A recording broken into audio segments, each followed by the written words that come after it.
Narito tayo ngayon sa My Radio 580 AM at kasama natin si Kuya Roland. Binisita natin dito si Kuya Thank you Roland. sa pagbisita dito. Iyan. Bihira akong ito ang aking happy place. Kasi may full-time job ako, di ba? So, after my full-time job, 4:30, diretso na ako dito. Gano'n yung nakakatagal na ginagawa ito? Dati ako nasa FM. Doon ako nagsimula. Volunteer for 10 years. Sila ang 1017 yun. World FM. Yun lang ang the only ethnic radio station dito sa Edmonton dati. Nagsimula ng 6:30 hindi 6:30 Chad. Basta AM. Tapos nag-FM. Dati private owner yun. Tapos binili ng Rogers. So Rogers lang ang merong ethnic radio station dito sa Edmonton, which is 1017. Ngayon, nag-volunteer ako doon ng 10 years. Tapos nung binili ng Rogers, sa kanila ako binayaran. Pero 16 years ako sa FM. Oh, talaga? Ang tagal na. 16 years. Yeah. Grabe, ang haba. Started as a volunteer.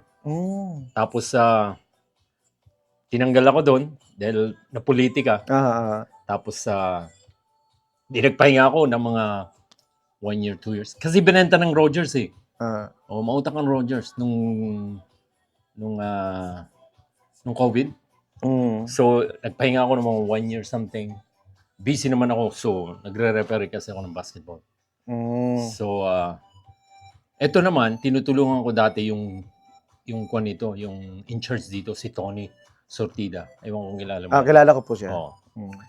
Ngayon, tinutulungan ko siya kasi busy rin siya. Kino-cover ko siya ng Thursday, Friday. Walang problema sa akin.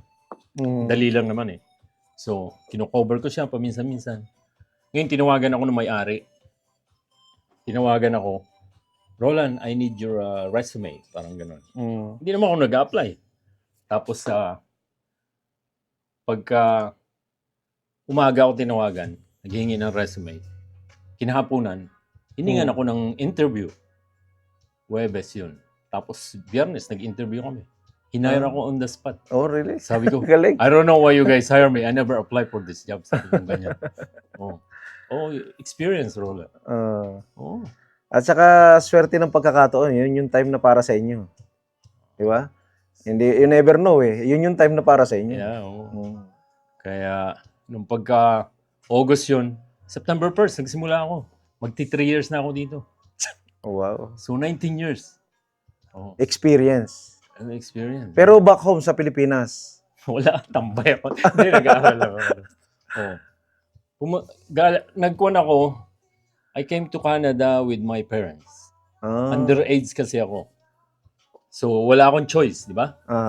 Pag alis nung magulang ko, kasama ako. Dahil underage ka.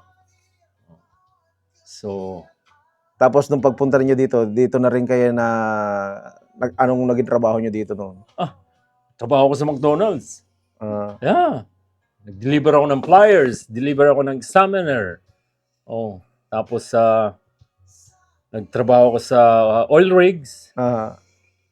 Sa hotel. Marami kong kasi hindi naman ako pihikan eh.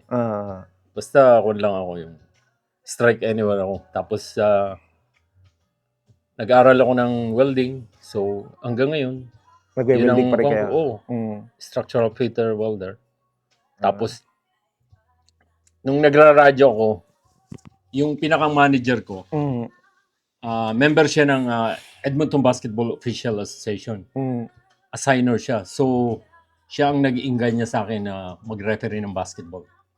So, yun ang exercise ko na may bayad.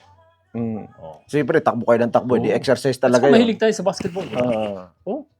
Ang tagal ko na nagre-referee. So hanggang ngayon, nagre-referee pa rin kayo? Mga high school, mga schools. College, ACAC. Women's League. Yung mga league? Yeah, 2 years ago. Nung nagpahinga ako sa radyo. So ngayon naman, anong pinagkakabalahan niyo bukod dito sa pagre-radyo at saka pagwe-welding? Weekend, syempre relax ka, diba? Naglalaro ako ng golf. Yun ang aking Yun ang relaxing inyong, ano nyo, yun ang pinaka-sports nyo, golf talaga. Oo. Golf na pinapalo o yung golf na iniinom? Pareho. Kasi umiinom din kami sa course. Kaya, Ayan. tapos yun, umuwi ako ng once a year. Twice a year. December usually. Dahil Pasko sa Pinas, Masaya. super saya. So, yun, ang ganda pala ng inyong istorya din dito sa Canada, no? Oo. Mabuti nga binawasan to, Monday to Friday dati to. Ngayon, Monday to Thursday na. buti Dami pala ko umabot ako, no? Oo. Hi G, magandang gabi. Oh. Naka-Facebook live din tayo sa. Sige ho. Magkuhan lang ako Sige lang ho. mag-contact. Maraming salamat sa maliit na interview para sa inyo. Alas 6:12 na, magandang gabi sa lahat. Siyempre, nakikinig pa rin kayo dito sa The Only Primetime Filipino Radio Station dito sa AM. Monday to Thursday, alas 6 hanggang alas 7. 28 degrees sa labas. Mas mainit tayo kaysa sa Calgary. At siyempre, meron tayong special guest. Siyempre, kilala yan. Pogi ng Canada. Magandang gabi, Pogi ng Canada. Ano ba totoong pangalan mo? Pogi ng Canada. Mag-hi ka. Mag-hi ka. Pwede yan. Magandang araw sa inyo. My name is Dexter Maglalang. Yun yung aking real name. At well-known po ako sa alias na Pogi ng Canada. Maglalang. Ako, Latore ako eh. So, sabi ka, ano mo si Sylvia Latore? Minsan sinasabi ko, tiyahin ko hindi. Pero hindi ko naririnig ko lang si Sylvia Latore. Ay, pag maganda kayong kumanta, malamang. Yun. Kamag-anak ko yun. Kamag-anak si niya. Moira De La Torre. Kasi yung apelyido namin dati noon, De La Torre. Oo. Kaya lang yung tatay ko, ako yun. Pasaway parang ako. Hindi mabait yung tatay ko. Sumalangit naman kalula nila. Kaya, pero La Torre ako, Tubong Marinduque. Tubong Marinduque kayo. Southern Tagalog. So, Region 4A.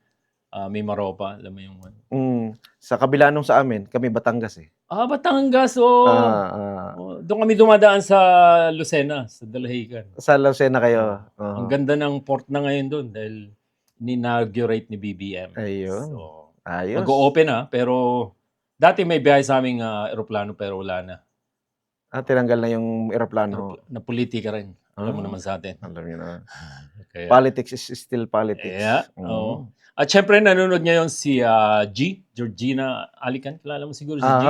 At si Agnes Valenzuela. All the way kilala din natin sila. Magandang umaga sa inyo, Agnes.